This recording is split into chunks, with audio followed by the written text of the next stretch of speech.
Hello दोस्तों।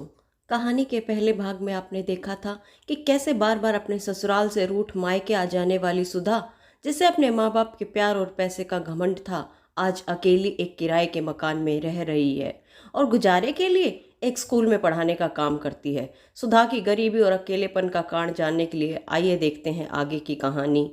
घरोंदा भाग 2। ठक ठक। अचानक दरवाजे पर दस्तक की आवाज से सुधा अपने ख्यालों से बाहर आई और उठकर दरवाजा खोला। सामने मकान मालिक की बेटी खड़ी थी। दीदी, माँ ने आपका ये खत दिया है।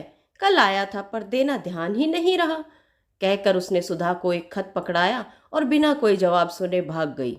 खत देखकर सुधा हैरान थी कि आज के जमाने में कौन खत लिखता है और उसे खत लिखने वाला है कौन।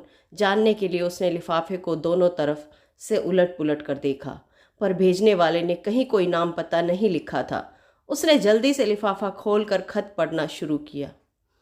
प्यारी सुधा, कैसी हो?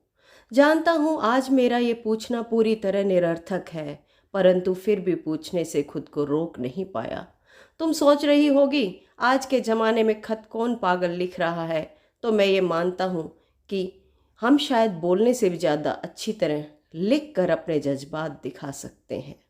और दूसरा, सालों बाद फ़ोन पर तुम्हारी आवाज़ सुन मैं अपने आप को संभाल भी नहीं पाता, इसलिए मैंने लिखना ही बेहतर समझा। सुधा, जब से तुम घर छोड़कर गई हो, हमेशा मन में तुम्हारे लिए एक चिंता लगी रहती थी, पर साथ में इस बात की तसल्ली भी थी कि तुम अपने माँ पापा और भाई के साथ खुश हो। आजकल मैं ऑफिस के काम से बेंगलोर आया हुआ हूँ।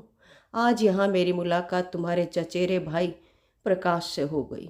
उससे जब तुम्हारा हालचाल पूछा तो उसने बताया कि तुम्हारे भाई ने अपनी पसंद की लड़की से शादी करने के बाद कैसे धोखे से बिजनेस और प्रॉपर्टीज़ अपने नाम करवा ली और फिर माँ पापा और तुम्हें घर से बाहर निकाल दिया।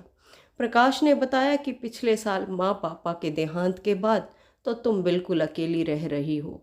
माँ पापा के बारे में सुनकर बहुत अफसोस हुआ, पर होनी को कौन टाल सकता है। सुधा, घर में सब लोग तुम्हारे लिए परेशान हैं कि तुम अकेली कैसे रह रही हो। प्रकाश से ही तुम्हारा पता लिया है। तुम तैयार रहना, रविवार को मैं आ रहा हूँ तुम्हें तुम्हारे घर लिवा लाने, और तुम्हें मेरे साथ आना ही होगा, क्योंकि नाराज़गी का ये मतलब बिल्कुल नहीं होता कि अपनों के होते हुए भी हम अकेले रहें। तुम्हारा सुमित।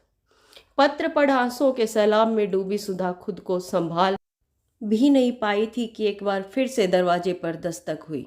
सुधा ने देखा तो सामने सुमित खड़ा था।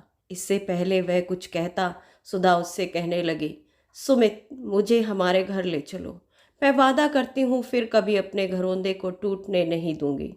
सुमित बिना कुछ बोले उसका हाथ थाम चल पड़ा अपने घर की ओर।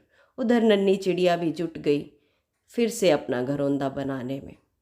धन्यवाद दोस्तों। अगर कहानी पसंद आई तो प्लीज़ लाइक और शेयर कीजिए और कमेंट बॉक्स में कमेंट लिखना मत